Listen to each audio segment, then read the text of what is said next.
trust yourself. You know more than you think you do. We have this voice in us that when we listen to it, it leads us to all the right things for us.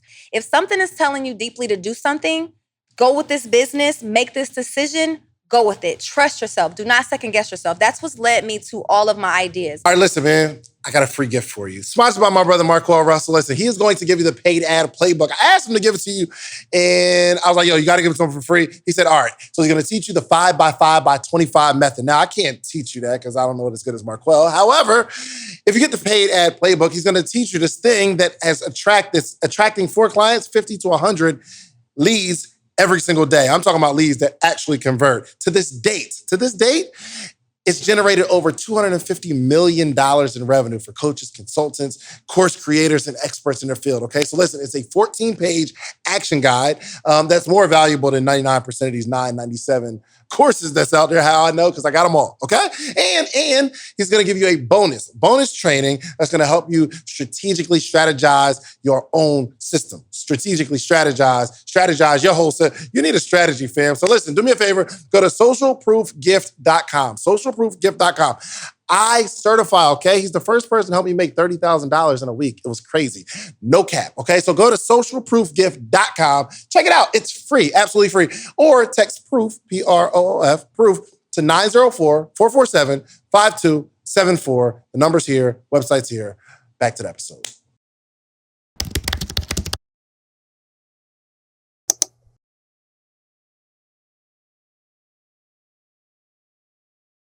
Welcome to another edition of the Social Proof Podcast, where we find dope people that did dope stuff. And today is no different. And I'm excited about getting in this conversation because I just know, I'm glad I got this conversation early before you become like the black woman Zuckerberg. You know what I mean? Because I see that. Because ain't nobody doing it like you. I mean, I'm different. You know, everybody has their own lane. You know, I have my own lane for sure. I'm an outlier for sure. I'm so excited. You like when I look at what you're doing, it really makes me reflect on how not progressive I am. Because so I started a business and then I just want to make some money. I'm building a podcasting studio. That's cool. Or, you know, I'll start a t-shirt brand and we have this space and that's cool. So, but like you're on like some whole nother technological stuff. You're what's the vending machines? You could tell how many people walk by and all kind of. Yes, using face recognition, really doubling down on technology, which is what is really called scale. So we're building all these amazing companies. All of us is popping, 2020, 2021. But what about 2030? What about scale? What about replicating and automating it using technology where you really don't have to do much? That's where we need to be at right now. Yeah, that's my problem. That's my problem. I don't see that far. I'm hoping by the end of this episode, I see a little further. So we got Dawn Dickson. Hold on, I'm going to say your new last name. Yes. Dawn Dickson Apogany. Apogany. But it's spelled like that. So phonetically, you're right, but it's Apogany. Dawn Dickson Apogany. Dope name. All right, so Dawn, yes. I know about you and years ago, I don't even know if you remember. We did an event. Of course I remember. Yo, Tawana. Yes, of course I remember. I'm going to find that footage where she was talking spicy. I used to do events. This had to be like 9 years ago. And she came, like we used to do this, like we'd have like a little, it was like a little restaurant that not a little restaurant, it was a dope restaurant club that my homie Tawana owned.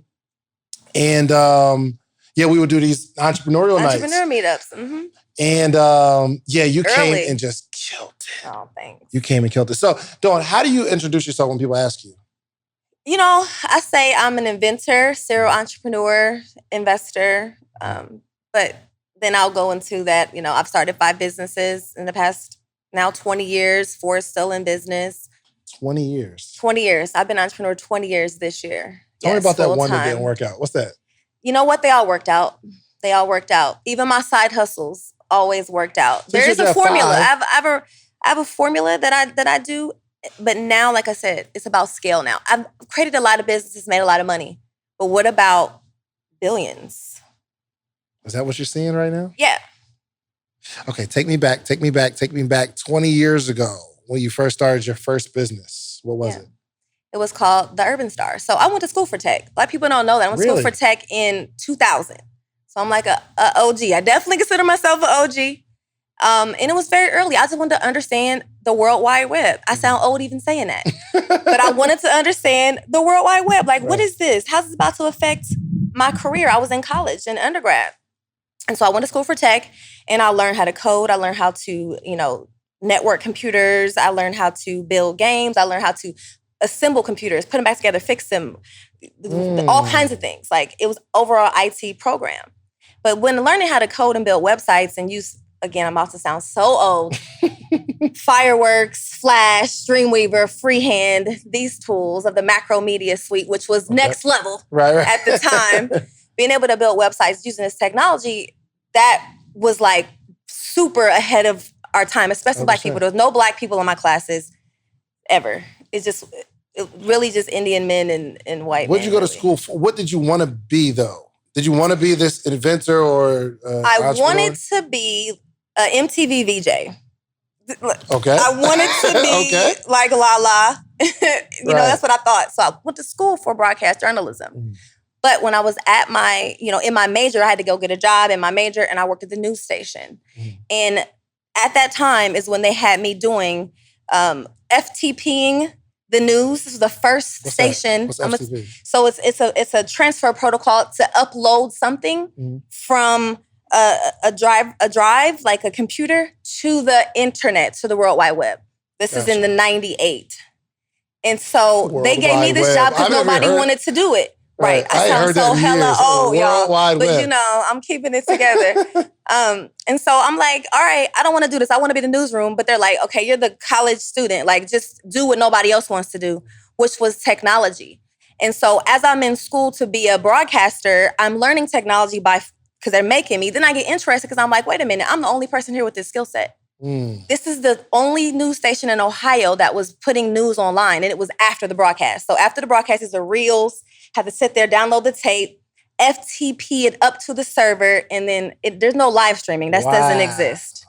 So that's what got me into tech, just wanting to be competitive in the job. Because I'm like, okay, I want to be like Lala. I at least need to get into MTV. If I know tech, I'll be in the room. Yeah. I'm just trying to get in the room. I didn't think I was going to be an entrepreneur at all. So me just trying to get in the room using technology, it did work. I got a couple job offers. I decided to get away from media because media jobs were offering me $20,000. For sure. But me with my new tech skills, they were offering me $45,000 to start. I'm 21 years old. This is 2000. And you was up 45,000? You lit, 21? First out of college, doing business development, doing tech. So then I'm like, oh shit, tech pays. Yeah. That's speaking my language. I can get a BMW now. I can get these bags. I was 21. And that led me down my path. But I got this job making this money. And that's when I got my first business idea that you asked me about, called the Urban Star. And this was another transition time that people were starting to use the internet. They were getting emails. AOL was sending out CDs to everyone. Right. To get instant messenger. Again, making me sound hello. I remember that. They used to come in with the little man running on the joint for free. Yep. Yes. And so people are starting to use email and messenger. But still, as a young person at the time, if you want to find out what's going on, you still have to get a flyer in your hand. This is the time of the flyers. A flyer in your hand. There was no text messaging. That did not exist. Gotcha. There was no social media. That did not exist. You had to get a flyer in your hand, word of mouth, or sometimes if you have money, you could put it in the newspaper and it come out every Friday. Right. So I was like, oh, I can build a site and put all of this information from all these flyers on a website and charge them to do this.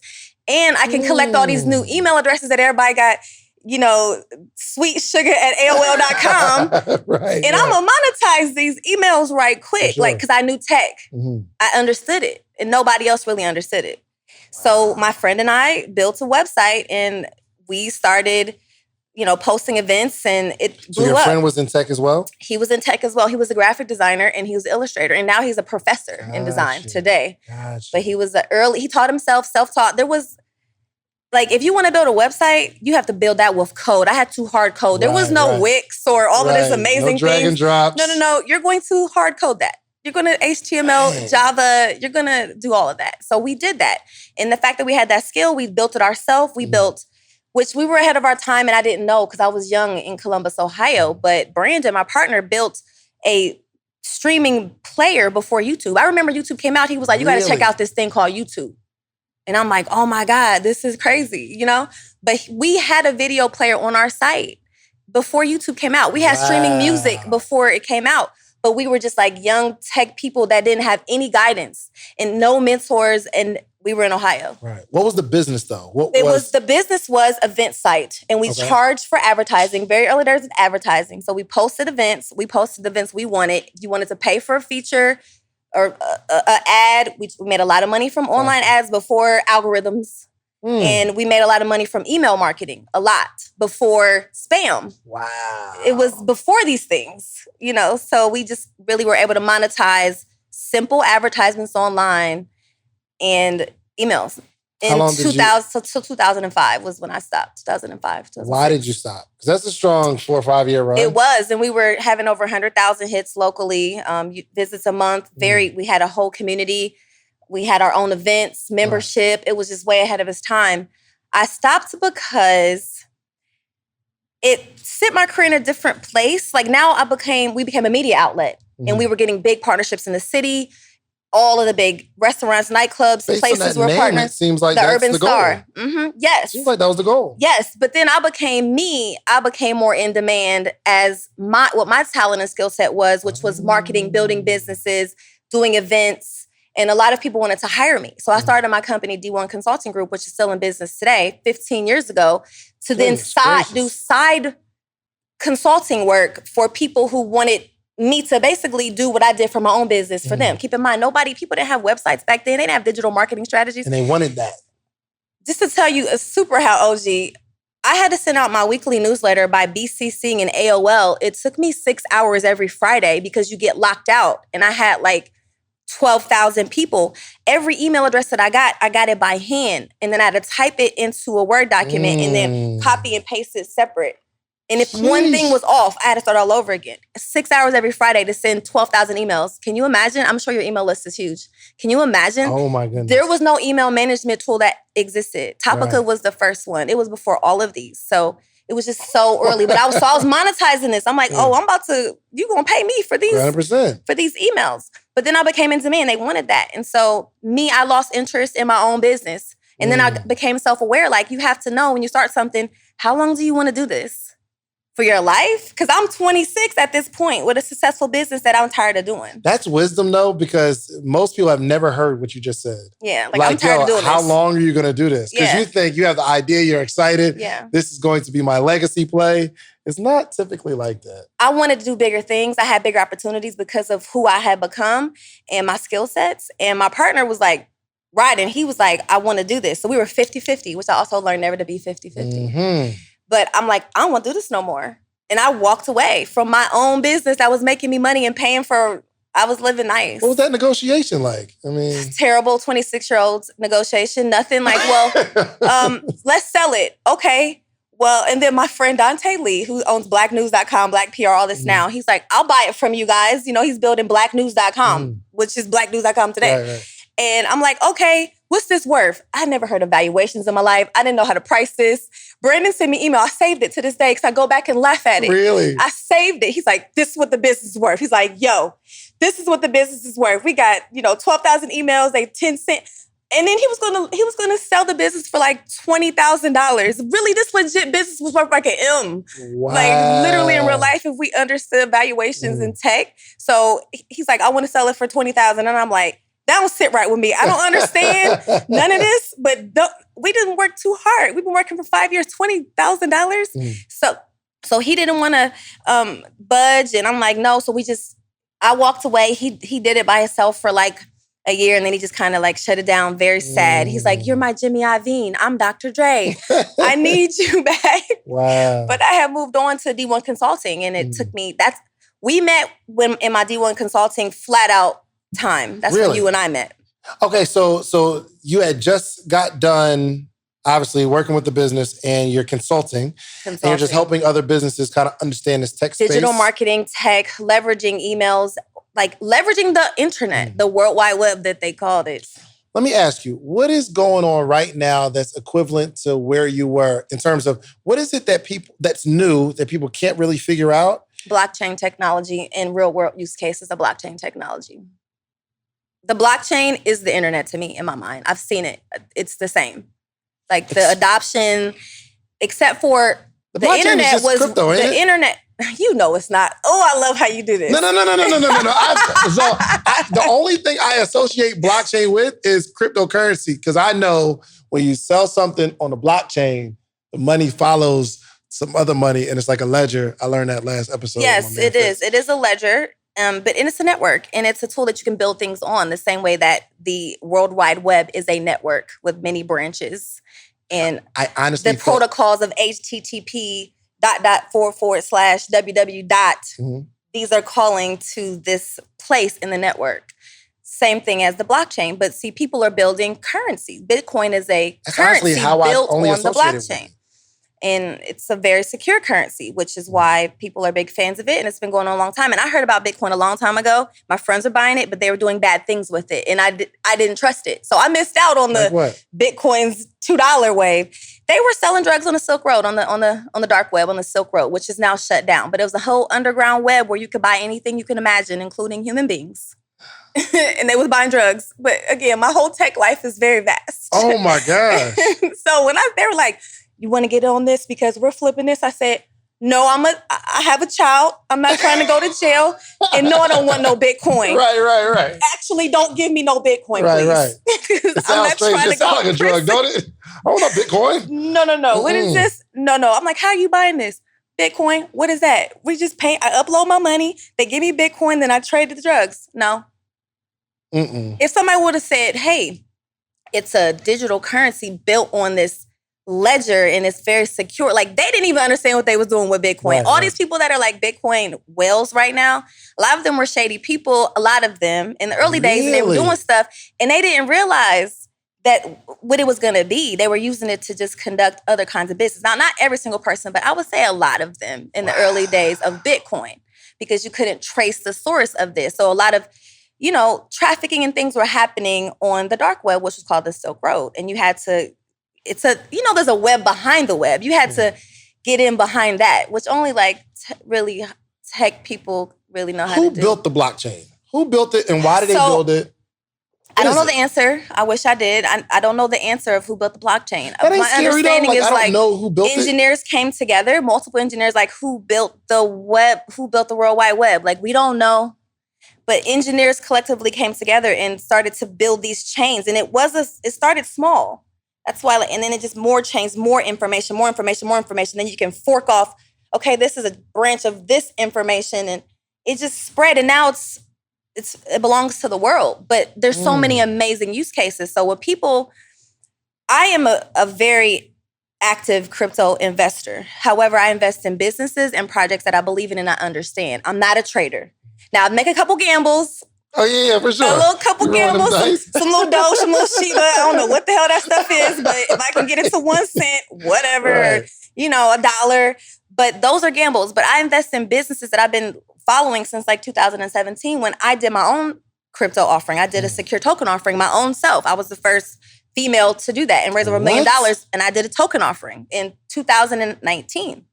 So when I was doing my token offering, a lot of other companies I'm meeting, they're also raising money because we're in this community of people raising money from crypto investors. Now you have these people raising money from a community of venture capital investors, people raising money and leveraging credit in banks and business, and you have people that are focused solely on crypto investors. That's a whole nother community of people. So I was in that community and I was meeting founders with amazing projects and businesses that they're using the blockchain to drive their business. It's the foundation that their business is built on and they're raising money. And so I've been investing in those. So I encourage people to look into the businesses the same way you're looking at the stock market. There's real good businesses, but the gambling is the scary part. For sure. I still need help on this whole blockchain thing, because you're saying blockchain is the future. It's something that people don't understand, but it will be a way of life, kind of like the internet. How does your regular person take advantage of that? Because I still don't understand it. Okay, how can a regular person take advantage of it in a business? I'm gonna give a couple use cases. Okay. I'll start with storing information. So this is how businesses, especially big businesses, this is like an enterprise, even enterprise level, which a lot of enterprise businesses, big companies that we all know, they're using it to store information on this. They're using the blockchain. The blockchain to store data. We have a hard drive. We have a jump drive. We plug it in. That jump drive has the information we put on it. We can put it in our pocket, carry it in our bag, stick it back in, right? Instead of storing on a jump drive, they're storing it on this digital blockchain. So it's all digital. It's hard for us to see something we can't touch. But it's like the cloud. When we go to the cloud and upload things, it's the same thing. We don't see the cloud. Right. Same thing as the blockchain. They're just chains of information. So the way you can use it is to store information. The way that Popcom uses it, my technology company, we use it two ways. We use it for identity management for our customers. We make retail software. Okay. When customers want to purchase an item in a retail environment that's regulated, like a cannabis, a alcohol, tobacco, a pharmaceutical, get a prescription, you need to verify that either you're that person or you're of age. Gotcha. You can use blockchain to store your personal data and only access it through a QR code. That way, companies can never get access to your data. It's stored securely on a blockchain that only a certain long, super long address, all numbers and letters, that a QR code represents when you give them access. That means if you want to go buy some cannabis, but you're like, I don't want nobody to ever know I'm smoking this weed. I don't want nobody to find out. Right. You scan it. They don't know who you are, your name. They know this QR code is verified because you self-verified on your device. This is a verified person that can purchase this product. Gotcha. It don't never know your name or anything. And all that transactional data is stored securely on the blockchain in identity management. That's one of my favorite use cases because we get so many data breaches in our lives and our data and our identity stolen so often that if we, and then leverage from ads and being exploited, if we can just only give access to our personal data and our personal behaviors when we give them access, we have the power. We own our data. We monetize our data. We control everything about us. That's why I think blockchain is extremely valuable, and that's why we adopted it. We also use it to raise money. What we did was tokenize our cap table. So cap table is a list of all the shares in your company that exist, capitalization table, 100%. That's market cap. No, not market cap. No, market cap is like a dollar value. Cap table is literally just the list of everybody who owns shares and what shares they own and when they earn those shares. So we take that, and it's typically a piece of paper or a software that you put your cap table in or Excel spreadsheet. But you can tokenize it and make it digital to where now I can't just remove your name off the spreadsheet and say, well, yeah, you invested, but it's not on the paper. Right. You can't prove it. That's your receipt? Right. No. Now it's like, oh, yeah, I have digital shares. I have digital proof and verification, hence what an NFT is. That is a digital verification that you are the owner of something. So we did that for our company. We tokenized it so that they have a token to represent ownership. Now, the reason why we haven't issued them yet is because the only way a token is valuable in an equity sense is if it can be traded, if it can get liquidity. So if you can't take that token and do nothing with it, it doesn't matter. It's based on the value of what people say it's valued at. Sorta? Well, if it's a token in a business, and the business is valued based on in a stock market sense, their annual reports, their revenues, that is how it should be done in a crypto environment, in a token environment. As we see with the charts, it is not, because it can be manipulated by people easily in news, which is why I also backed away from putting my company in such a volatile environment, because I didn't put my investors at risk of losing the liquidity that they could be earning until there's a more stable environment. Because somebody that's popular says something negative, that affects the business. Yeah, I mean, I'm really uncomfortable with the level of influence that Elon Musk has on the market in general. It's very strange. That's all I can. It's very strange. It's strange times that we're seeing. But that's why it's so important to diversify as well. Like, it seems very scary. And in all honesty, so I was thinking, like, I'm really I like this whole crypto thing. It's fun, right? Yeah. But the fact that one person can say something and that affects my portfolio, whether what that person says is true or not. And if this is the way of the world, what prevents that from happening? They're working to get it more stable coins and things that are more consistent and backed against things. But then that's where then is it truly decentralized at that point? Like, it's early and everyone should get in on crypto, everybody. But don't bet the house on it. Just go slowly. I literally invest automatically just $200 a week in a couple things. Like, okay, Really? here. Yeah, it goes up and down. It's a long hold for me. But again, I invest in things I believe in. I believe in Ethereum very much because there's everything is built did you hear on what he it. said, though? I did not. He said something like he knew the crash was coming because it shows that the technology isn't there or something like that, which is crazy because you're the owner of the company and it seems like it was something negative, no? I mean, I think it's new. Again, you asked me what it reminded me of. This all started when you said, what does 100%. the internet, and it is blockchain technology. You said, what is it? How can we use it? We're all figuring it out. We don't know. Did you know we can leverage? Do you know when the internet came out, there was no streaming. Right. There's no video. I mean, you don't know what you can do with it until people start playing around with it and using it. But right now, it's a great way to store information, transfer information, keep things secure, build other networks on it, and just learn about it. Like, I don't know everything. It's growing it's growing all the time, but I do make sure that I'm always on top of new technology. And I believe that over my 20-year career, that's what's given me the advantages of staying on top of new technology. I was doing face recognition in 2013 when people were like, oh my God, no, that's scary. And I had to wait 4 years for the market to be ready to even raise money. I started my company in 2013, talking about facial recognition in 2014, but they were like, no, people wouldn't accept facial recognition. We were terrified of that. That's 1984 book. That's scary to us. That's Big Brother. But then here comes Snapchat and Instagram to normalize face recognition because now you got dog ears on your face. Right. That's face recognition. And then iPhone. Now you got a whole nother makeup face. And now you made my business easy because now face recognition is acceptable. And now with the phone, I remember this was maybe 4 or 5 years ago. It was a company. They'll call you, say, hey, we got this field work study thing going on, and we want you to come in. So I come in, and they were giving me $200. It was the coolest thing. I thought I had stole something. It was like $200 for 40 minutes, and they had these tables, and you pick up a phone, and you put your face on it, and you put it down. Pick up a phone, and then like months later, the iPhone did it. Yeah. I was like, wow. And it's still terrible. It has a long way to go, which is why I don't use it for ethnicity. Because there's so many biases in that. But again, it's starting to be normalized. This is 2021. 5 years ago, they were like, no, this is not going to work.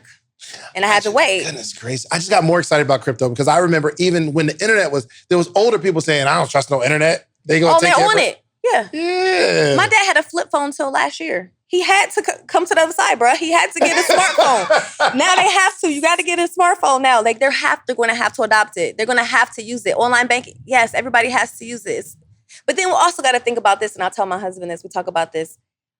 We're so into technology, into things. We're such a small fraction of people on this earth with access to this technology or access to all that we have. So it's still such a small penetration globally. Right. So even if you get in when you think it's late, it's still early because the global penetration of technology this stuff we're doing we're really, really ahead of it. It doesn't feel like it because on our Instagram timeline, everybody been doing it. Right. But globally, we're really, really in the under 1%. All right, so you do the consulting.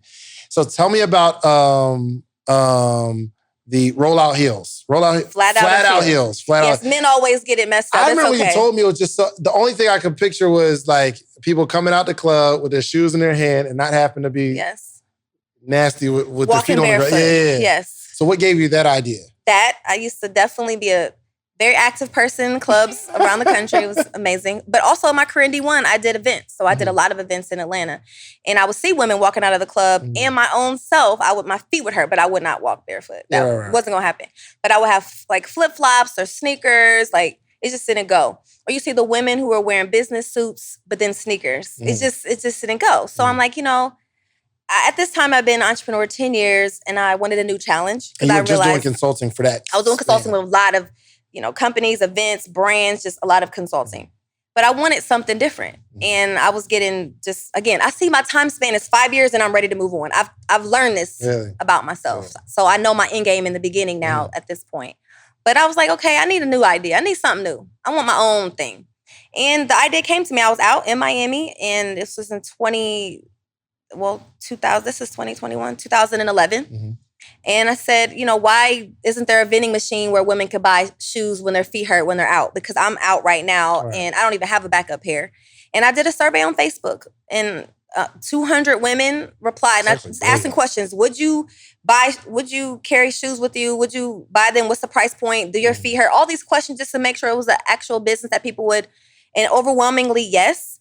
I went on Alibaba.com, very early days of Alibaba. Really? Very early days. Found some suppliers, contacted people in China, took a chance, very green, didn't know what I was doing. Got some samples sent, ordered 500 pairs and started selling them on Facebook. And got a website, and people started buying them. I was like, okay, we're on to something, because I made my money back. Right. And then I really took it seriously and went into development. But then I developed the shoe, which is like amazing. 10 years later, I still, hard bottoms, rollable, foldable. But the vending machine, the distribution channel was what shook up the game in general of like shoes, of even technology, was using vending machines as a distribution channel for things other than food and beverage. Right. And that was it. How many, because I think at that time you had got your first one or something when I met you. Yeah. How many vending machines did you have? So when I have Flat Out, I put my first vending machine in the Atlanta airport in 2013. Yes, that was around the time I met you. Yep. Atlanta airport, which was hindsight. I didn't know how hard it was to get an airport. I got in very easily. I can't believe it, actually. Looking back, I'm like, how did you do that? Because I still can't do it again. Are you still in there? No, I had to come out because technology, the signal. So I was one of the first vending machines to accept credit cards. Period. Really? Like in vending machine land. Like there was only probably less than 5% of vending machines accepted credit cards. Yeah. All right, look, I know you're enjoying the episode, but I got to tell you, finally, you asked for it, and we created a Patreon, okay? We created an inner circle.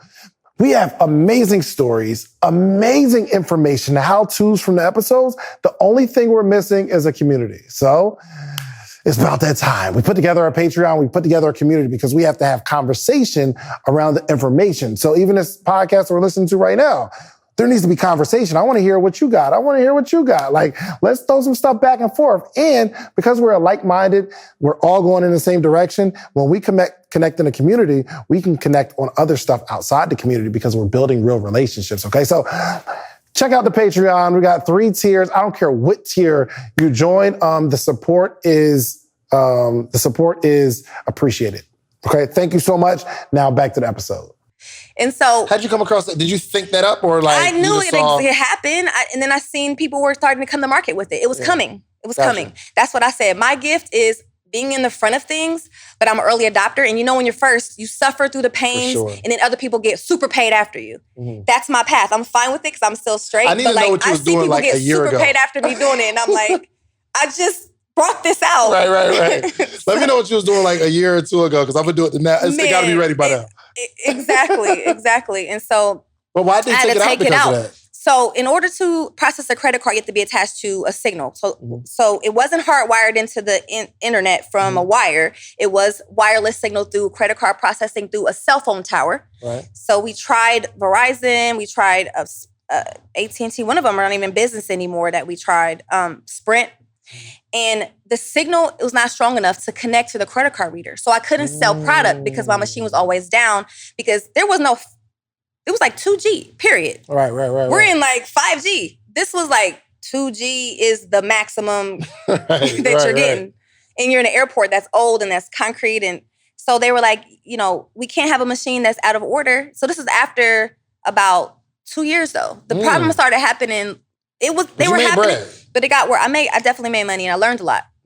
But also learned that I didn't know anything because I wasn't able to collect customer data or send out customer receipts. Now you're in the business of marketing. What if you couldn't send a single email to anybody about nothing? Thanks for coming. Thanks for buying. Follow me here. Subscribe. No data whatsoever. So I know I sold thousands of dollars of shoes, period. I don't know who they are. I don't have their email address. All I know is at the end of the day, my daily total, because the software that existed for vending machines was very bad. It was an industry that people were not excited about building technology for. Nobody was like, oh, let me go build some amazing software. Why not just do a cash joint like everybody else at that time? I mean, cash, when you're selling $20 products, cash, it's a lot of issues with cash. And plus, I'm a tech person. Why would I use cash? I started a restaurant that didn't even have people taking orders, all kiosks. So you started a restaurant? A couple years ago, already exited that. I got so many questions. All right, keep going. We're on Flat Out Heels. It's a lot. Remind me about this. Yes, let's go. This show don't last long enough. I'm trying to listen, and I'm still getting started. I feel like I'm just getting started. I'm going to tell you. Oh, my gosh. So Flat Out, the machine had to come out, but I had it in Club Live in Miami. Very, very good. Bayside Marketplace. But the problem that I experienced was no data and connectivity and technology challenges. Because again, you're not selling a soda. Put $1 in, soda falls out. I'm selling $20 shoes and more. You know what I mean? So that's when I started Popcom to build software to solve my problem. Yo, you are like a true techie, because in my entrepreneurial brain, I see, oh, people are buying it, but the credit card is a problem. We'll go cash and I'll just make the money. But I needed the email address. I need to remarket, retarget, subscribe. See, that's why I don't see far enough, because I'm thinking the airport will always be full. Yeah. Which means I'll always make money. But the tech But I want to sell another product. Because remember, they're in the airport one time. They're buying a product. They walk away. I got 10 more products online I want to sell you. I need to email you about those products. I need to get on your social media and comment hey, check out our products. I can't do that.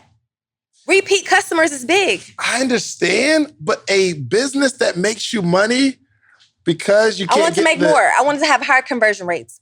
I wanted to understand my business. I'm a data-driven entrepreneur. That's why I talk about scale. That's why I respect you as a true techie. It's that scale. Because I'll do something techie, but if forget the tech, I'll just make the money. That's and you know what? I struggle with that because I'm going to be honest. This is a real, raw, honest moment. I'll be looking at y'all on Instagram because, we do it. It happens to me. I see it. I'll see y'all on Instagram and I'm like, man, I can make cash so fast, but my stuff is so embedded in long things, but I get tempted, let me just go get this cash. Let me go to their conference. Let me go get on this jet with them. But I'm like, you know what? There's different ways to do this. 100%. And in my game, it's literally building technologies and putting systems and putting things in place that are long games. And I definitely reap the payoffs. I get the rewards, but it's not that rush feeling. You know what I mean? It's so big and it continues to grow that I have to celebrate the small wins because it's so big that what is the big win? I mean, even if it's getting it acquired, is that. Did anybody try to buy? It's been asked to be acquired, but not at a number that I was comfortable with at all. Not at a number. It was in the millions, but can you share with me one of the offers? It's not good. $4 million. That was not a good offer to me. I was like, no. I mean, first of all, I have intellectual property. I have a patent. I invented a vending machine. Nobody has it like this in the world. I invented it. I have a patent for it. And that itself is worth a lot of money. But I just have to validate it and show them. Gotcha. So that'll be done this year. So I'm like, no, my IP is worth more than that. I have a proprietary software operating system that we spent 3 years building, and it is phenomenal. People haven't been able to experience it yet because it's not out. I have this whole CRM system, dashboard, enterprise software, all this stuff. That you built. That my team built. Not me. I'm the leader, but my team built. That it's not, people are not playing with it yet because it's only out on 2 machines currently. Right. So they haven't experienced it yet, but it's there. Goodness gracious. Okay. I definitely want to get into Popcom and this restaurant. Yeah. But I got to be selfish for a moment. I do a lot. So I have this morning meetup, and every morning I'm on, and I love coaching entrepreneurs, and I'd love to have you on there because people will be so inspired by you. Thank you so much. What opportunities am I missing? What can I want to be in this tech world. I don't even know where to begin though. Yeah, definitely a lot of money's been left on the table investing in early stage tech companies in general. That's everybody, okay, crypto, boom, get in that. Stock market, boom, get in that. Real estate, we hear all these things. But definitely investing in startups is if you look at how the real wealth happens, is people getting into companies before they IPO. That is how this large wealth is being created, or inheritance, which many of us don't have. Right. But it's getting in early. And there's a lot of companies that are raising capital right now, including mine. I have to shout out my own company, raising money on startengine.com/Popcom. Okay, startengine.com/Popcom. Okay. But there's so many others as well, and there's so many others raising money privately for accredited and non-accredited investors. I think a lot more of us, Black people, are accredited and we don't realize we're accredited because the criteria to be accredited, meaning you can invest in private equity companies. And these are the opportunities where it's not a gamble, but it is a risk. It's not private a gamble. Equity companies. So that's companies that are not on the stock exchange, that are privately held. Gotcha. That are not publicly held. Like Popcom. Gotcha. Like Flat Out, like many companies that are out there that are raising capital to have investors that are private. It's not on the stock market. You can't go trade your shares. Yeah. It's a 12-month holding period before you can sell shares that you get from private equity. So to hold them, they're to give cash infusions to businesses to help them grow. But that's what I am heavy on. But then I also had to diversify, so that's why I got into other things. But I think you're missing out on investing in early tech companies, especially ones that you can add value. You have a tremendous audience. Your network is amazing. If you invested in a couple of businesses and said, you know what, I'm going to put my resources, my money, and my network behind helping this business grow. I'm going to bring some of my friends to invest too. Look what you could do. Look what you could do. Even I get ideas when I watch on Instagram. I love it. And put your brain on something that I'm doing different. Something that you're doing. Yeah. And this was an example. You're in this group, but the group of your friends that get together and you guys have jets and cars and things. And I was like, I love seeing them in jets and cars, but what if they gave their audience an opportunity to invest in their business and we could own some jet? Instead of buying a jet, buy 10, raise money from the public, let the public invest in these 10 and have a company where everybody's making money off the jets. Everybody, okay, you got these luxury vehicles. How about letting your audience invest in a company where luxury vehicle rental, just take it to the next level. I mean, use your audience to more than just teaching them something, but help them get wealthy with you. How can they be involved? And that's where crowdfunding comes in. Gotcha. How can they be involved? How can you go to the next level? What do you need to do that? And how can your community help you who they want to help you? Yeah. And they want to make money. They love seeing our wins online, but my community loves me because they're going to win with me. They're going to eat with me. When I cash out, they're cashing out. For sure. All right. So what...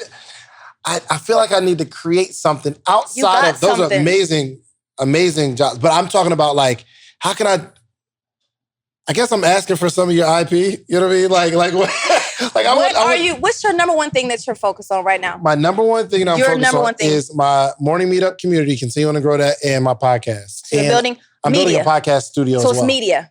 Yes. It's a media company. Yes. So you start a media company that produces podcasts, shows, a studio. There's the company. That company can then take investors that can create a studio in every major city in America. I mean, what's the big thing? What do I put? How do I put tech behind it? Okay, so let me tell you. So tech behind it, and that's the thing people don't always realize. Tech's already behind it and everything. You're online right now. This is tech. You have a digital platform. I saw your YouTube, milestone. Congratulations. That's tech. Thank you. Tech's already in everything. You send out emails. Are you remarketing? Yeah. You're using tech. You're a highly tech-enabled business. Do you want to have your own piece of tech? You could always build a platform, a marketplace, find a way to communicate to really bring that together digitally, but you don't have to, because the equity is in the overall business. Yeah. So you, instead of going out and renting buildings for studios, you buy buildings. Yeah. That's a part of the equity of that company. It's not always about tech. It doesn't have to be about being a tech company. You can raise money. There's many businesses. Coca-Cola's not a tech company, highly tech-enabled company. Highly tech-enabled company. So yes, I bought the building, and we're actually doing construction right now. So what if your investors, what if you bought 10 and you let your community invest in buying 10? That's so pretty much just having a vision and a plan to scale and bigger, bigger than ever. That's what I think. A studio in every country in the world. I think your gift is not understanding tech, but just how big you think. That is what was taken away from us as a people, was stripped from us. That is the number one thing. I coach hundreds of entrepreneurs. They don't think big enough. The Black ones don't. They don't. I'll be like, how much money you want to raise? Oh, I just need about $250,000. No, you don't. You need $2.5 million to do this. What you gonna do with $250? I can scrap this around. I can get the hookup. I won't pay myself. I'll starve. I'll eat ramen noodles. You think them white dudes is eating ramen noodles and talking about I'm gonna starve? No, they raising $2.5 million. Everybody's getting paid and they cashing out. They're gonna take a couple $100,000 to put in their account right off the rip. We don't think big enough. None of us. Because always it was like telling us we can't achieve. We're black. We're brown skin. We're whatever limitation they put on us. Then we pass through that. Okay, now we can get credit cards. They didn't give us credit. Now we happy we got credit cards. Now we happy we got real estate. What about being the largest landowner? Like, who are the largest landowners? Nobody black. Nobody. Who are you around that got you thinking this way? Because you don't. I think if you're in a small city, you'd have you might be in a small city, you dream big, but there's always an environment typically. What are you seeing? I mean, a lot of people that are like me, but I think it comes from there's a lot of a community, but for me, it comes from knowing my history. Started when I was very young, 7th grade, studying history, obsessed with history, Black history, African history. And when I realized very young that where I came from, who I am, and my lineage, and how, up until 1375, Mansa Musa was the wealthiest person on this planet and still is the wealthiest man to ever exist on this planet. And he was a king of Mali. And this was less than 1,000 years ago. When I realized that, I'm like, oh, this is mine. I'm entitled to all of this shit. And I think big because that's how you get past everything that they put in front of us to make us feel like we can't go further than that. Yeah. All the news, I talked about in another interview, they're like, what do you think about the statistics about Black female founders? I don't believe that shit. That's something you tell me so that I'll stop raising money. If you tell me it's a 0% chance I'm going to raise money, why would I be fired up to do it? I don't believe you. I don't believe any of the statistics. So that's how I think like this. And then I find people like my husband and us two crazy thinking people together, and we just, find our masterminds. And we have to just push each other to think bigger. Like your friend, your friends, I did this. What's next though? What's bigger? How can everybody come up with with you on this? How can we really create group economics to the point where we're funding all of these businesses, all of each other's businesses, and everybody's funding everybody? How can we do that? How can we grow and take what you're doing and multiply it by 100? How can we do that? And then take what they're doing and multiply. We can do that. We have the power to do that. And I think it just starts with at least that question of how can I take it to another level? Yep. And what's needed? How much money? That's it. We don't think big enough. When you started raising money, you didn't raise money for Flat Out Hills. I did. I raised money from my friends in Atlanta. I raised about $250,000 to start. I raised money for my very first business from my dad, $10,000 in 2001. So you always you'll just. I didn't think we were supposed to do that. I'm thinking you're supposed to just go get the money. That's other people's money. I learned, 2 people taught me this lesson. I learned from Magic Johnson. I was very fortunate to be a mentee of his many years ago. Really? And he told me he didn't spend any of his money on things. He goes out and, opens these Fridays and these theaters and all of the things he was doing with other people's money. It's leveraging it. Of course, you put skin in the game, but leveraging, other people's money. I don't understand that. Can you break this down to me? Because I think if I have the money, I'll just go do it. And then I don't have to answer to anybody. And I don't owe anybody. You still don't have to answer. No, it depends. It's relative to what you're doing. So at what scale? Because if you're building a, let's say $500 million business, you're not going to be able to fund it all yourself. Or even if you could, you don't want to liquidate your personal assets in that way. If it's something smaller, even 100,000, okay, do it yourself. But if you're talking about a big vision that requires an enterprise, a corporation, then leveraging other people's money is really the way to go, leveraging investments. Now, people seem to confuse answering to someone with getting investors. It's all about how you structure your operating agreement and your share classes to understand who has the control. Control is always dictated in the operating agreements and in the share classes. So if they don't have voting control of your shares, they can say whatever they want. They have no power. When entrepreneurs lose control is when they give investors or other people voting power, board seats, and rights to control and outvote them, and they lose control. That's the same reason why Mark Zuckerberg is, he's never going to get fired from Facebook. He's never going to go because his shares have so much weight that they can't fire him. Are the shares and voting control the same thing? So the shares are like what you own. Like say we have a company, it's 10 shares. I own 5, you own 5. That's shares. But say your 5 have the 100% voting rights. So even though we're 50-50 owners, you still control the company. Got it. Because you have the power and the votes. And there's something called super voting rights where it could be as the founder, you say, okay, I'll let other people vote, but my one vote is worth 5 of yours. So you can all vote against me and I'm still gonna be the winner. And that is how smart founders set up their businesses. Did you have any issues where like you did it wrong and you had to? Absolutely did it wrong. So give me a story. I listen, founder fuck ups all day. That's why I'm an OG. Give me the edited version for kids. Okay. Sorry. Founder mistakes. Right. Lots of founder mistakes. But no, when I was in tech, I would say founder F-ups. And it was be on Wednesday. So give me one you remember and it hurt. The one that hurt, I think that stings, is when I really wanted my first investment money for Popcom. This is 2017. And just getting out there, just excited. People are interested. I didn't know anything yet. I was very green as far as the venture capital game, understanding these term sheets, and this is 2016.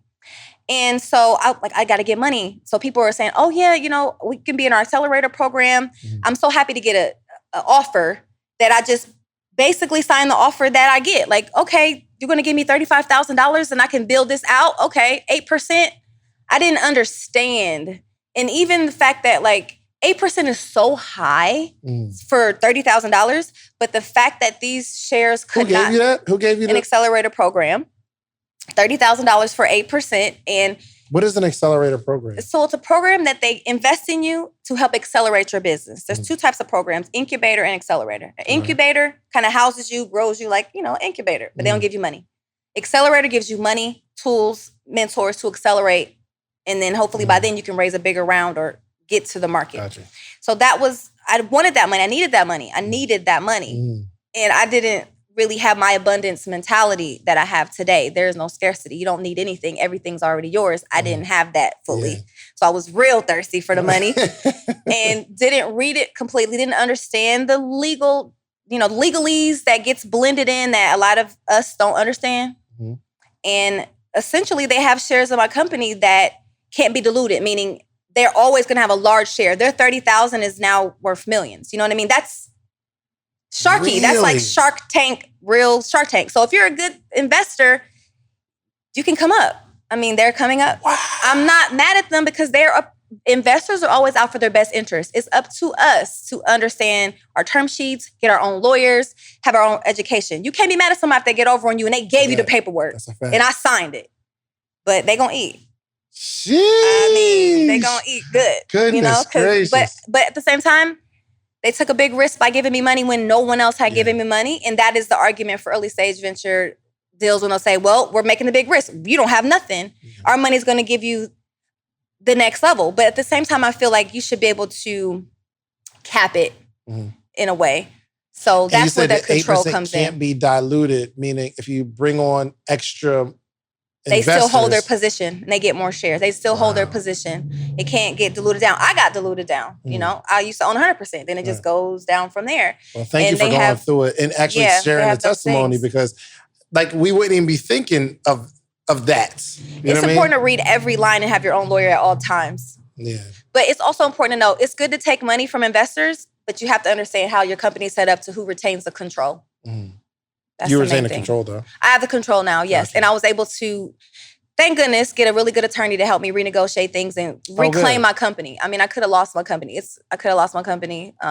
Definitely from investors that were holding my cap table. Goodness gracious. All right, so tell me about Popcom. Yes. Why did you build it, and what does it do?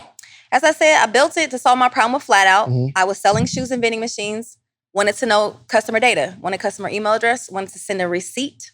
Wanted to be able to engage customer relationship management. I looked around for about 1.5 years, 2 years for a software solution. I didn't plan on building my own at first. I understand technology, but we all know building it from scratch is hard. Didn't exist. I saw opportunity to change the industry. Literally, I see this as what Steve Jobs and iPhone did for phones. The technology that we've built for vending machines and kiosks. So the technology didn't exist. I didn't see it out there. Went out there, raised money, built a team, and I built software that makes vending machines and kiosks smarter using face recognition. We do leverage blockchain technology for identity management, and then also machine learning. So as it collects information about people that walk by, anonymous, so we don't take faces. It'll just say you're a male adult. It won't say who you are. But we'll know male adults are here, female this age, seniors, We'll collect this data. We'll be able to help retailers to deliver targeted advertising, product messages, essentially the exact thing that Google Analytics does on websites. We do in the real world for vending. Dang. Yes. And we invented a vending machine. I did because our technology is so unique and powerful that there was no device that we could deliver it in. So imagine having an iOS software platform, no iPhone, on a flip phone. Yeah. I needed to build my own device because nothing could power my software because I need 2 cameras. I need 2 computers. Goodness gracious. How much did it take to build this? We have raised about $5 million. And I would say just for the hardware side and the software alone, about $2 million. So you raised 5. It took about 2 to get it going. Mm-hmm. Gotcha. And then obviously, so how do you approach these people? Like, I have an idea. I build this thing out. Where do you go? Who are you looking for? I mean, it depends on what the product is. It's no straight answer, but what you're looking for is your constituency. Like, who wants this? Who understands this? Who has experience in this? How can you validate this? Who will be an early adopter? Who is this for? That's what you're looking for right away. Then that'll lead you down different paths based on those answers. Is it a service? Is it a product? Is it tangible? Is it in the clouds? Is it software? You know, how capital intensive is it? How big is my target market? How much of that market can I capture realistically? So there's so many things. And then, then you go out and make a business. Not just like, oh, it's a good idea. Let's have a business. No. But when you have the business, when you start raising money, did you go to the people or did you go to people you knew who had money? Oh, who do I go for? Investors. Yes. So again, same constituency. Who understands this? Yeah. Who invests money? Who's high net worth individual? But again, I talked about a little bit earlier accredited. So who over $200,000 a year, or I'm thinking might have $1 million net worth. This is for this certain type of fundraise. So I went out looking for those people. Friends who believes in me. Like, do you believe I'm gonna do what I say? And so after I've been an entrepreneur 10 years already, I did have a track record. And so people did invest in me based on that. But I went to my just first warm market, as we call it in marketing, same as here. Who just rocks with me and will take a couple dollars to help me out. Who rock with me? Then after I get my warm market exhausted, then it's like, okay, I gotta build a network because I need to get into these other rooms and these other tables to sit at. And that's where really just networking across peers, you know? So going to conferences and not trying to go to the speaker, going to the conference and talking to everybody in the seats. People that can make introductions for me, people that I can grow with. And that's actually how my network grew. It was like the people that I grew with 15 years ago, they're now at top of their game. But I wasn't trying to, I needed somebody parallel that could help me at that time. So we got to do that. Like, I got money, like, yo, Dave, I'm about to build this joint. This is how much money I need. Or do you have like this elaborate presentation? No, it depends on the person. So if we're cool like that and we share investment opportunities and we talk about money, I'll be like, I'm raising money for Popcom. You know, you want to drop like 5 and 10. You got, you know, our valuations increased 4x in the past 2 years. I mean, you know, or I'll be like, oh, my husband's raising money. Talk to that. You know, we just chat among friends. But then when it's like in a professional setting, I'll go sign up to pitch competitions. I'm not anymore, but I did win like $250,000 in pitch competitions in my early days. And that's free money. So get on stage and win. How many presentations have you done, you think? I don't know. More than I ever could count. I do it every day. I'm doing it now. I mean, it's like I become a walking presenter for all that I'm doing most of the time. You know, it's relative because I could do a formal presentation for an investor and they say no. I could talk to you right now. Somebody hear this and be like, I want to put 50 in because I like her. I mean, it's all the time. I want to put some money in just because I trust you. Yes, I'm trustworthy. My track record is nice. I will say, I will brag on myself. My track record is nice. I've never had a business fail yet. I mean, not going to fail because I don't quit. Number one, I don't quit. So we got Popcom, we got Flat Out Heels, we have the other D1 company. Consulting. D1 Consulting. What was the fifth? It was the restaurant. So the restaurant I got out of, but it's Lifestyle Cafe, started a vegan restaurant with some partners. I exited that, bought out. You know, it was. How long did you own the restaurant? About a year. You started a restaurant. From the beginning. A year later, you sold it. To the chef so that she could own her business. I helped her launch it, get it off the ground. Now was it your idea or her idea? It was her. It was my idea to be a restaurant, but it was her food.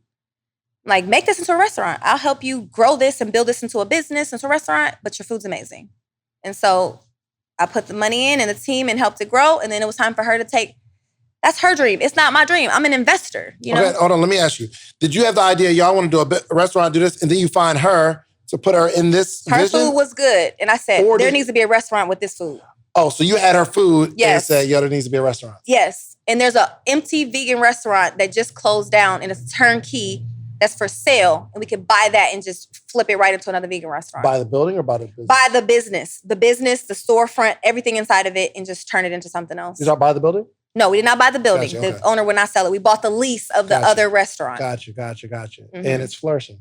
It's doing very good. I exited and it's still doing very good. When you exited, did you keep a little something or just a cash out? It's a cash out. Because sometimes you want to cash out. Sometimes you want to hold. And that's also to know when to do. When's the right time to cash out? When's the right time to hold? And you're always open to buying businesses? Yeah. Give me an example of a business, and maybe you don't have to say the person, but one it didn't work out. Like, it was a waste of money. They got an attitude. They left, something like that. I never had that happen before, but I did buy a business, acquire actually, a full acquisition. It was in Forbes and everything. And I've never talked about this publicly, that it did not go well.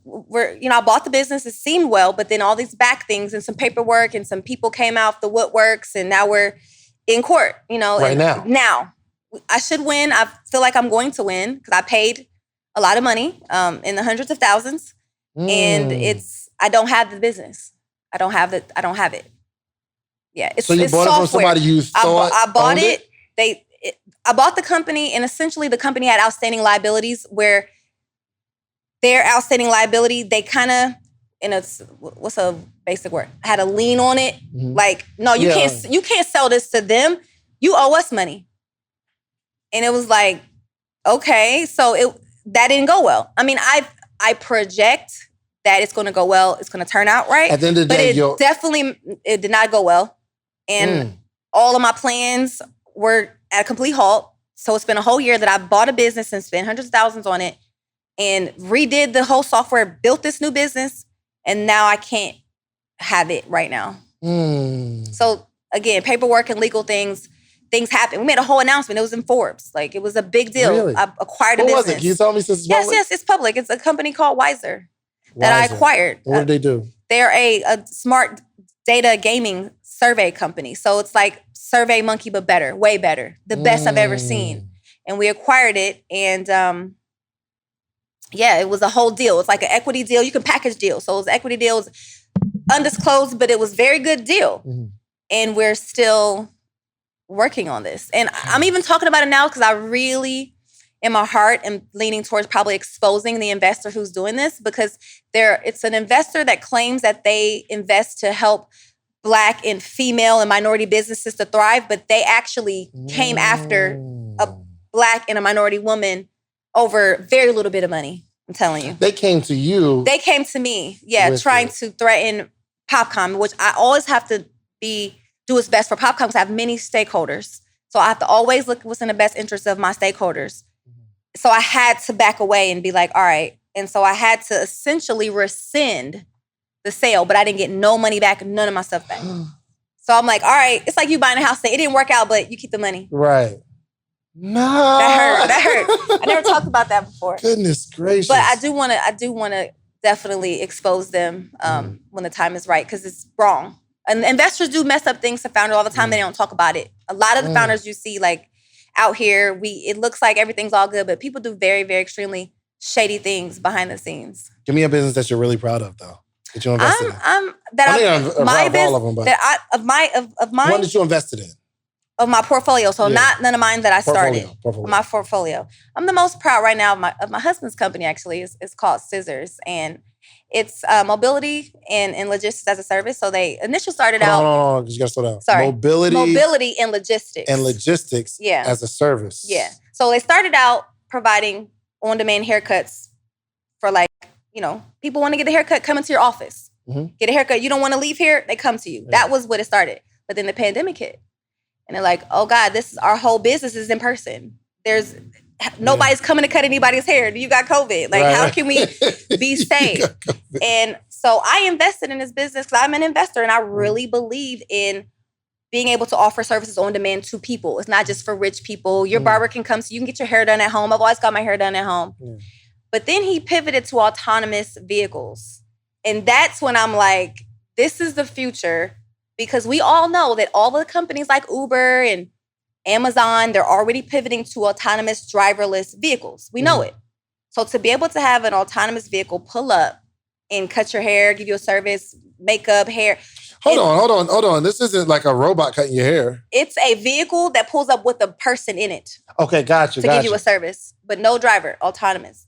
So that's the what I'm barber just have to sit in the joint and whatever. They get booked, so they just get rolled around and just cutting hair and just person, house to house, business to business, hotel to hotel, club, nightclub to nightclub.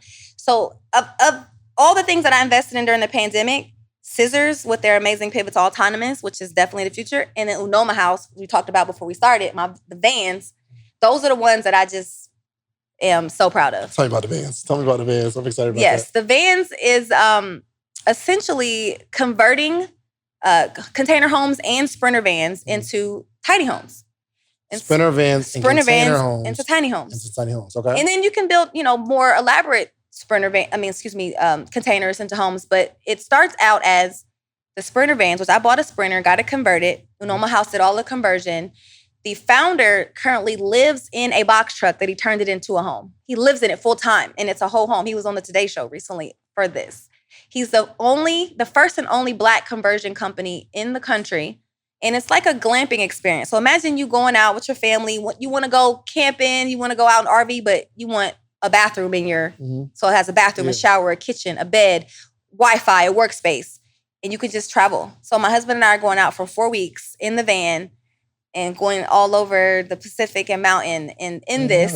In Unoma House, we're going to rent it out, and we're going to build many of these and rent them. You can also buy one, and it's a new income thing. Who drives it? Are you going to drive it, or are you going to have a driver? Yes, a sprinter. I'll drive it. We're going to be in it. Yeah, we'll drive it. And one day you're going to make it autonomous, because I'm thinking how you can, you know what I'm saying? Like you could have the driver, the house driving itself. That is the future. I think, look, my husband's in over. Scissors can do this. But oh my God, he won't jump in. Okay, but yes, eventually. Let him jump in. Get him on the mic, please. I'd love to hear if you don't mind. Oh my God, babe, you want to jump in? He said, let him jump in. Just right there, please. You already jumped in. This is what happened. When you're married to an entrepreneur, life is like this. If you never know what you're going to get. Joe, we got to do a whole thing with the camera. My husband, Frederick Apagade, the CEO and co-founder of Scissors. Yes. My friends. What's going on, the man that was in my DM and made me fall in love in the DM. In the DM? Mm-hmm. Fell in love in it. Okay, so tell me. We got to use that mic, though. Okay, tell us, babe. Well, what do you guys want to talk about? So your vision for Scissors, because you had this idea for it. Yeah, so I'll actually tell you the inspiration behind it. So there's a tattoo right here. My cousin who passed away, Jesse Tabansi, he passed away in a car accident. And long story short, he used to live in New York, moved back to Lagos, Nigeria to help run his father's luxury hotels. So he used to work late. So got in a car accident, and it took 4 hours for the police and EMT to get to him. Dang. So basically, I kind of have this feeling, which I've done therapy for it, that if they got to him faster, he would probably live or have a chance of living. So the inspiration at that time, I already started working on Scissors, on the software, the mobile app for people to book service providers. So what's your background? Technology, software engineering. Those are all little techie. So that's your love language. Really, architecture. Yeah, I love language. Yeah. So I started coding at 16. Wow. And I played a little basketball. Actually, my career, I wanted to be a basketball player in NBA. That's why I came to America. So that, my father didn't work out. From Nigeria. Anyways, long story short, that was the inspiration, was to pretty much connect software to an autonomous vehicle. This was 2 years ago, so this was way before the pandemic. And I love cars and technology, and our car drives itself. And that's just, I'm fascinated with cars, always been like that. So when the accident happened to my cousin, I was furious, pissed off. I was like, I gotta do something to make sure this is not happening to anybody else.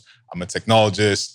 I can invent something. I always come up with things before they're hot. Like I was 13, sketched the iPhone, not the iPhone, but a smartphone and a smart watch. Really? I didn't know how to patent and how to bring it to life. So, but when this happened, I already knew how to make these things come to life. I had the skill set and all that. So it started with the medical side, but I was building a automated personal care company. So I wanted to implement that, but the market wasn't ready for it. Yeah, so when the pandemic hit and everything shut down, a lot of barbers started converting sprinters into mobile shops. Right. And we got a couple partnerships with some of those guys in LA and Houston.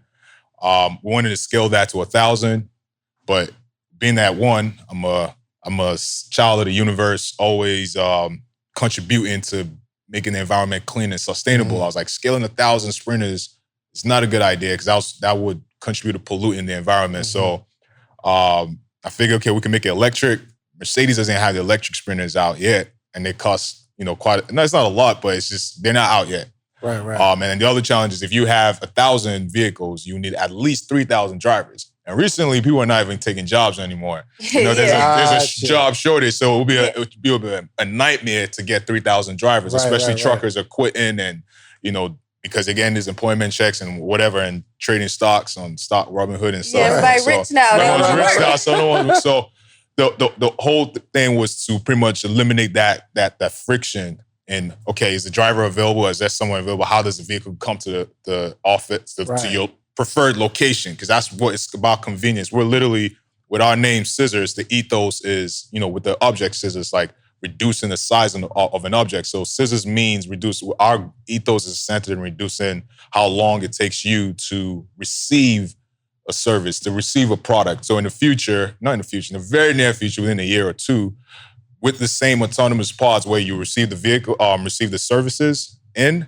you will also be able to receive, order a product, like, whether it's for your hair or in the future when cannabis is legalized, if you needed, this is part of the vision. If you needed it delivered to you, that's so. And I and my wife have discussed partnership. Nothing, with our companies, but. That's nothing that's, finalized. And, the possibility of that kind of play where you can, So but it seems like there would have to be a strict, what kind of licenses? Regulations. So we already have a manufacturing partner. I just had a meeting actually in Florida, right? So one of our manufacturing partners, and they have a very great relationship with the government. When, NHTSA, we have the ability to literally change signs, speed limits, put our signs at, scissors pods going through here. Our pilot is going to be in Miami. Our first pilot is going to be in Miami. So we already have all those things. Like literally all that's left right now is finalizing the capital part to fund for it. city streets. We already have everything. I got something more. So our manufacturing partner. So this is what you're missing out on. This is the conversations I'm not around. And there's so many, there's so many Black people building this type of high level technology. I mean, what my husband's doing with autonomous pods. A Black woman started a company with autonomous pods and sold it to Amazon for how much? $1.2 billion. Y'all didn't hear about this. A Black woman. And theirs is smaller than ours, like the size. You can only sit in it. So it's only for driving. So it's this is what you're missing out. Somebody invested in her. She exited for a B. Yeah. And she was African. Gosh. Aisha. Yeah, so CEO. That's our nerdy tech. Can I just go on the road with y'all for a little bit? Just give me like a couple days. I want to document it and just learn. Come. Oh my God, I want to come to your house. Come to our house. Talk about. Come to our house. And we have our friends come over and we do this. We're big nerds, but that's what we do. And we invest in each other and our friends' businesses. That's how I ended up with so many investments. And I'm like, why would I not invest in my husband? This is amazing. First of all, I know I'm going to get paid from being his wife, but I want that bag too on my own when somebody comes and swoops this up, because it's never been done. And there's other business. You're in Atlanta. Do you know this? The Black tech mecca? There's so many companies. I am so blind.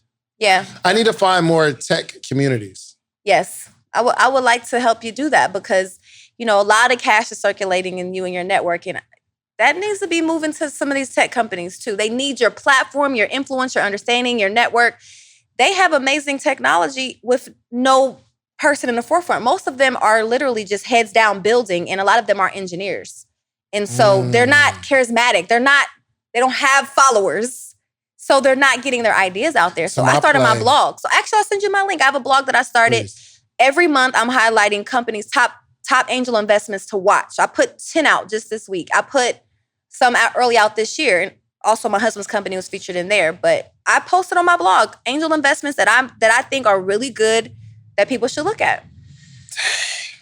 Yo, so I want to have like I don't know, I feel like I need to just like Zoom every like month or something on the podcast, and we just have like this tech talk like once a month or something. We're down. Like Me and him are down to do that. I want to be in this world. I want to be in this tech world. I want to bring your people in this world. It's important. I learn a lot from your show and from the people you bring on. I do learn a lot about another side of business. I do. Because I'm heads down in my world. I'm in technology and I'm in deep spaces. And I'm like, oh, wow, wait, there's a tax tip for me. Oh, wait a minute, there's a real estate tip.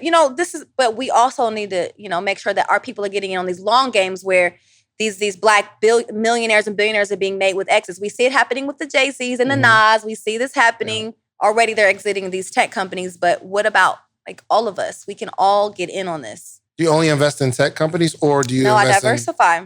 Everything is tech-enabled. Yeah, everything's tech-enabled. Everything. So I bring tech to it. So with Unoma House, he's building van conversions and he's building containers. Okay, let's get an app. Let's build a community where they can pull up. Let's buy some real estate where they can pull up. They rent our van. They can park it at our parks using the app. Showers, kitchen. Like build a community with the app, with real estate and with vehicles. There's the tech. You know what I mean? Let's not just build apps. Let's not just build vans. Let's everybody with a van. Now you got somewhere to park it. You can reserve your space. You can reserve a van. So everything, even with your studio, you want to book the studio, you have your own app. Like everything, we bring tech to everything. And it really is a place for it. Yes. I'm excited. I'm good. I'm about to get in this. I want to see world. this app for your studio too. And my husband has a software development company, which he didn't mention. Does he really? Yeah. Between us, we have develop software. 7 businesses. He has a whole software development company. He builds apps and software platforms. This is before he started Scissors. He built his own business, his own software until he hired people.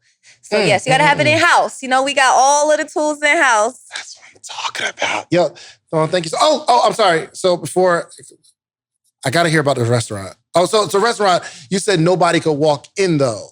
Now, so yes, the restaurant's still open. I no longer own it, but I'm a supporter. I want people to go try it. It's amazing vegan foods called Lifestyle Cafe. What was the tech part you brought to it? So kiosk only, no humans. This is before the pandemic. Only you walk in, you place your order on a kiosk, and you pick it up. So no cashiers, cashless, only kiosk ordering. So that's the future of restaurants, quick service restaurants. Did you give her the IP of that? Well, it's not even. I didn't invent it. It's a company called Toast. And everybody can do it. It's public. I mean, I would love to invest in Toast. I hope they go public. I like Toast. But a lot of restaurants use Toast. And they have just a kiosk ordering system. And there's multiple ones like that. But just remove the person. So everybody that's currently having HR challenges need to automate. And the people will be like, oh, people are losing jobs. There used to be a milkman that delivered milk to our houses. Right. Jobs gotta go. Yeah, my man definitely lost his job. Some jobs gotta go. Right. Okay? Goodness Maybe gracious. the servers are people that take orders in restaurants. Since they're, crypto and stock millionaires, they don't want to work in the restaurants. Let's just have kiosks in restaurants. All of that. What a pleasure this conversation was. Y'all got any questions? We'll take 2 questions. Y'all got any questions? Any questions? Any questions? This was long. Is all of them this long? Y'all chop it up. Oh, no. This was short. Really? Yeah, it's hour 16? Oh, yeah. We're going I felt like it was here for 2 hours. I thought. Okay. All right, cool. So I got to do I have to do a quick commercial, and then I need you to close this out with something strong, powerful, okay, meaningful. You're going to talk to the people, okay? So let me do a quick commercial. It's for the Morning Meetup, themorningmeetup.com. Themorningmeetup.com is the only organization that gathers for the betterment of entrepreneurship, okay? Did you know, Dawn, we have probably, on average, right now, it's between 320 and 360 entrepreneurs that join our call every single morning. They're ready. And we have a book club, so we always pick a book, and then we read a chapter every single day. And we read the chapter, like tonight we'll read a chapter, and then tomorrow for 30 minutes we'll all discuss it. It's amazing. Is it not amazing, you guys? That. It's not amazing? That's amazing. So, yeah, every single morning, the Morning Meetup, I give people an opportunity to join for a $1 trial.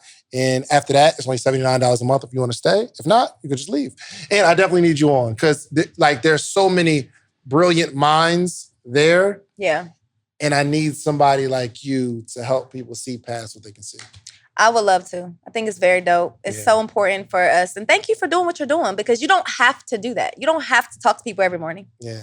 we need to do this for our people to really rise. Like, this is a long game. This is a 100-year game we playing. Yeah, I'm really just big on community. That's why I'm like, I need to find there's a tech community somewhere.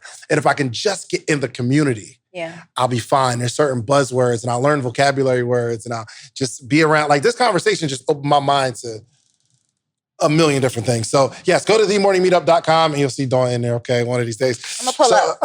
Absolutely. So thank you so much for not this interview, not just educating me, but just being a pillar of hope.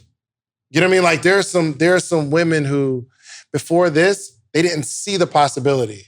It's not often that you see people speak with so much confidence and belief and dream so big and say, I'm just going to go get it. And I'm seeing further than everybody else. Yeah. I'm a Capricorn. I'm a goat. I'm on the mountain. I'm looking over everything and assessing the situation. That's a fact. I believe this. Thank you. So how can people connect with you? How can they invest with you? And then close this out. Yes. So connect with me. Dawn Dickson on everything. Dawn Dickson Apogene. I'm very active on LinkedIn if you want to talk business. Don't talk business in my Instagram DM. Hit me on LinkedIn to talk business. Definitely on Instagram as well and all these platforms. My Medium blog is a really great resource for entrepreneurs, and especially if you want to learn about crowdfunding. We didn't talk about it today, which I'm happy we did not, because that's what everybody always wants to talk about with me. But I did, raise now $4 million on crowdfunding, and I have we have laid Patreon, that out. And after this, we got to do another few-minute talk. Yeah. And we'll talk about that there. I've laid it all out. So my blog, but then both of my companies are raising money, two of them. Flat Out of Heels is raising money on Start Engine, startengine.com/flat out. And that's really to grow the Flat Out of Heels e-commerce business and have more locations for the vending machines for Flat Out. And then Popcom, startengine.com/Popcom. That's a technology company. What is Start Engine? Start Engine is a platform where you can raise money through equity crowdfunding. So there's a lot of companies on Start Engine, also Republic, WeFunder, also Seed Invest. So if you're interested in just looking at the landscape of what companies are raising money, you can go on these platforms for crowdfunding. It's very easy. It's like shopping on Amazon, but you're buying shares in a company. And there's many companies, not just tech, all kinds of things. I seen I was invested in they were building some new condos in Tulum, and I invested in that, $2,000. What can hurt? Hey, get a couple free nights. At least that pay for my nights, and I own some. Right. Might get some dividend checks. Just always finding cool things. So definitely, they can invest in my businesses there. Gotcha. And there's a traditional entrepreneur out there that they see in you something that they like to see in themselves, like that belief system. So what would you say to close this out to that person with an idea? What I always say is trust yourself. You know more than you think you do. We have this voice in us that when we listen to it, it leads us to all the right things for us.